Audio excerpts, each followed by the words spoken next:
Vamos falar um pouco sobre ferramentas de seleção nas imagens. Na barra de ferramentas aqui, a gente tem algumas ferramentas de seleção, bem como a gente tem algumas ferramentas aqui no menu de seleção. A princípio a gente não tem nenhuma ferramenta para selecionar, a não ser o All, ou seja, selecionar tudo, resselecionar, e a ferramenta que a gente realmente não tem acesso pela barra de ferramentas aqui que tem pelo menu é o Color Range, que me dá uma aproximação, uma seleção por aproximação de zona de cor. Vamos então ver algumas das nossas ferramentas aqui, ó. Elas estão dispostas, né? Eu tenho aqui as ferramentas, vamos dizer, geométricas, tá? E depois aqui eu tenho as ferramentas de laço, ou sejam, ferramentas que têm formas irregulares, com as quais eu consigo formas irregulares. Ainda eu teria aqui a varinha mágica, né, ou o Quick Selection Tool, que está presente apenas a partir da versão CS3. A versão CS2 não tem essa ferramenta. Quem usa, tá, não vai encontrá-la.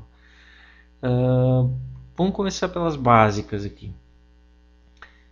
Então aqui dentro eu tenho as formas geométricas de seleção. Quadrados ou retângulos, eu vou usar a ferramenta Rectangular Marquee Tool, ao marcador retangular, né, que eu acesso pela letra M. Tá? E aqui depois eu tenho o Elliptical Marquee Tool, tá? Que vai me dar a forma elíptica.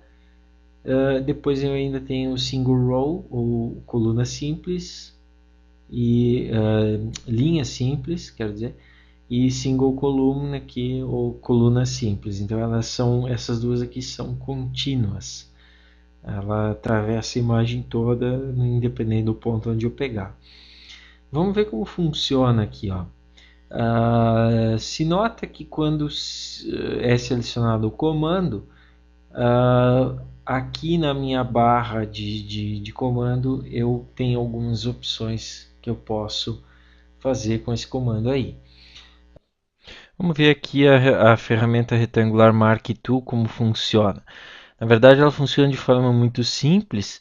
Basta que eu, com o cursor aqui, que ele vira uma cruz, uma marca, que eu posicione no primeiro canto de onde eu quero fazer a seleção, dou um clique com o meu mouse, mantenho clicado e arrasto até o segundo ponto, formando uma diagonal aqui da parte que eu quero selecionar. Fazendo isso, eu vou ter já uma primeira seleção. Conforme nós havíamos falado, existem uma série de funções adicionais aqui que a ferramenta me permite, e algumas delas aqui, ó, as principais são, por padrão, já vem essa aqui selecionada, que é sempre nova seleção. Então, se eu clicar na tela aqui e fizer outra, a seleção anterior é substituída pela nova, né? Vocês veem que também muda um pouquinho o cursor aqui, ó. Tá? Se ele está fora, ele é a cruz. Se ele está dentro da seleção, ele vira um cursor em forma de seta para que eu possa mudar de local essa seleção. Então aqui já vamos fazer uma nova agora. Tá? Outras funções aqui que eu tenho é adição, né, de seleção. Adição de seleção, então se eu tiver com aquela opção selecionada, eu vou fazer aqui e vou criar um novo campo para minha seleção, uma nova área adicionada. Subtração, o contrário, então eu venho aqui e deleto uma partezinha. Se eu quero que sejam coincidentes, veja que o traçado ele fica piscando, né, quando se alinham um sobre o outro. Aqui, ó, o traçado, né, o tracejado da janela começa a piscar, então quando estão alinhados. Posso também fazer uma intersecção, fazendo com que, vamos fazer de novo aqui, fazendo com que apenas a área que está entre as duas seleções é a que permaneça. A intersecção funciona dessa forma.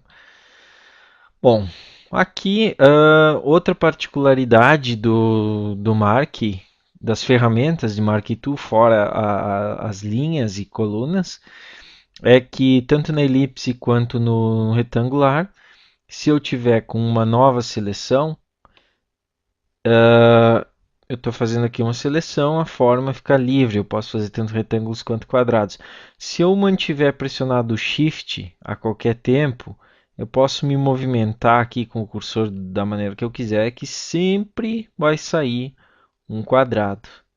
Na elíptica, a mesma coisa.